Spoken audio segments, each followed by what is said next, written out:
Through the storm, you ever hear the kind of words that permanently rewire how you see someone? My name is Marcus Reed, and I live in Flagstaff, Arizona. Small town, big winters. I've always been the type of man who keeps his promises, even when the world tries to freeze them out of you.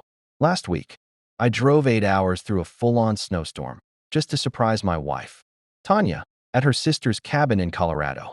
She was staying there for a girls' weekend. I thought I'd bring flowers, her favorite red velvet cake, and a bottle of the wine we shared on our honeymoon. The roads were icy, visibility was trash, and more than once I thought about turning back. But I pushed through because I missed her. Because love, right? Because loyalty. When I finally arrived, I parked quietly down the street, cake in one hand, flowers in the other. I was walking toward the front door, about to knock, when I heard her voice from inside. She was laughing with her friends. Then she said it, clear as day, not knowing I was just outside. Ugh, Marcus is so clingy. He's probably on his way to surprise me. I hope he crashes and realizes how dumb he looks. There was a beat of silence. Then they all laughed. I stood there in the snow, wet, frozen, stunned. I wasn't angry yet. I wasn't even heartbroken. I was just numb. Not from the weather, but from the weight of that sentence. You drive 8 hours through a blizzard for someone, and they wish you'd crash? Something broke. I left the flowers on the doorstep, took the cake back, and drove to the nearest motel. That night, I didn't sleep. I stared at the ceiling and listened to the heater hum while I planned my next move, not with rage, but with clarity. If she thought I was clingy for loving her, she was about to learn what distance really looked like.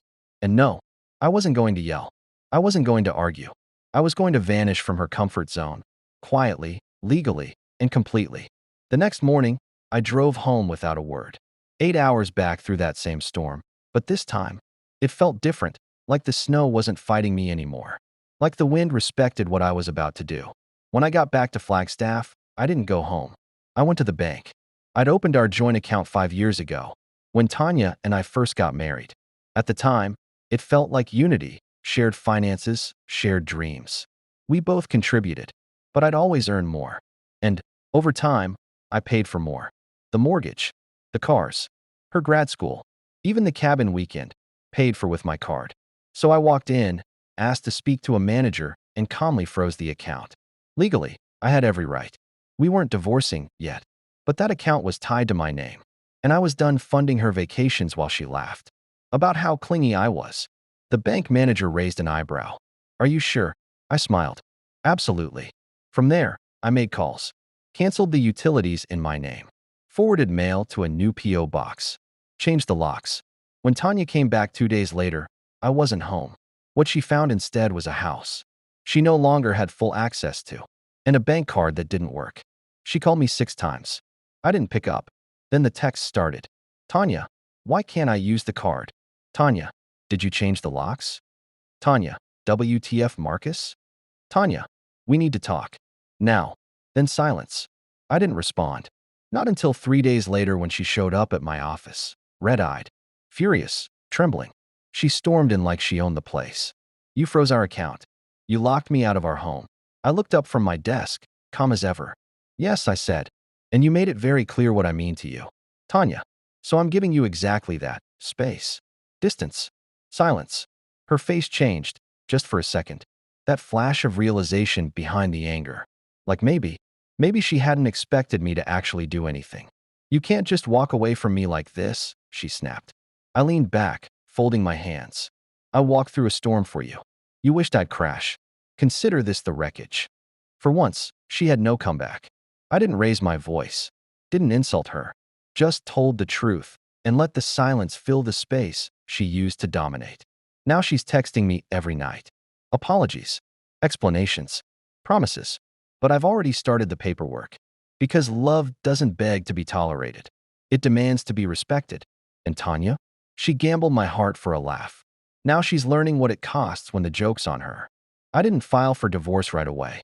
No, I gave it a week. A week for the reality to sink in. A week for her to feel the kind of emptiness she thought I was too weak to cause. Tanya tried everything. She sent me pictures of us from happier days. She called my mother, who had already heard the whole story, and refused to take sides, but quietly told me, I'm proud of you for finally putting yourself first. She even waited outside my office one morning, clutching a thermos of my favorite coffee, like some desperate version of the woman I used to love. I didn't mean it, Marcus, she whispered, voice shaking. It was a stupid joke. I was venting. I didn't actually want you to crash. I looked at her and felt nothing. Not hate, not love, just the distant, cool awareness that comes when you finally see someone clearly, without the fog of hope or habit. You laughed, I said calmly. Even after saying it, you meant it enough in that moment. And that moment killed everything. She started crying then. Big, performative tears. She tried to touch my hand, but I stepped back.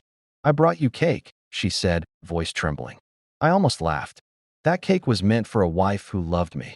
You're not her. And with that, I walked away. Later that afternoon, I had the papers sent to her apartment because she never came back to the house. Couldn't face it, maybe. Or maybe she thought if she stayed gone long enough, I'd miss her. But I don't miss people who root for my downfall. No matter how sweet their smile was when we said I do. The fallout was quiet. No public drama. No social media spectacle. Just a clean, cold severing of the life we once shared. And when mutual friends started reaching out, confused, asking what happened, I just said. She joked about me dying. I took it seriously. That shut most of them up. But I wasn't angry. Not anymore. Just free. I'd started therapy. Hit the gym again. Got back into woodworking, something I gave up when Tanya said it took too much time away from her. Now I'm building things again. Not just shelves and tables, but a life. A life that doesn't orbit someone else's comfort. A life with boundaries, peace, and earned joy. And Tanya? She texted me again last night. Tanya, I'm sorry. I miss us. Can we at least talk? I stared at the screen for a long second. Then I blocked the number. Because forgiveness doesn't always mean reentry. And some winters are meant to last, especially when someone wished for the storm.